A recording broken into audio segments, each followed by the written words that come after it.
नमस्कार. शिवनेरी स्वागत करत आहे आणि या रेस्टॉरंटला आपण भेट दिली. अच्छा.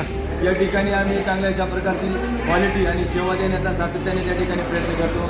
महाराजांच्या कृपेने आपण ही शाखा या ठिकाणी चालू केली आणि ग्राहकांना चांगली सेवा देण्याचा आमचा या ठिकाणी मानस आहे.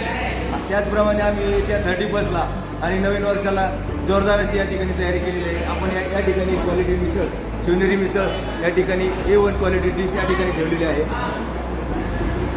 आणि सातत्य राखून या ठिकाणी या शिवनेरी मिसळचा दर्जा आणि क्वालिटी आम्ही मेंटेन करण्याचा सातत्याने प्रयत्न करतो आणि ग्राहकांना चांगल्या अशा प्रकारची क्वालिटी मिसळ ही सातत्याने आम्ही देत आहोत. धन्यवाद साहेब, आपण या शाखेला भेट दिली. आणि आपला ॲड्रेस काय सांगा ना एकदा. Shivneri misal and restaurant, Pune Nagar highway, Narayangaon. अच्छा. धन्यवाद साहेब. काका कसं वाटलं? चांगलं वाटलं का तुम्हाला? कसं वाटलं? एकदम मस्त का काका? एकदम छान, लय भारी.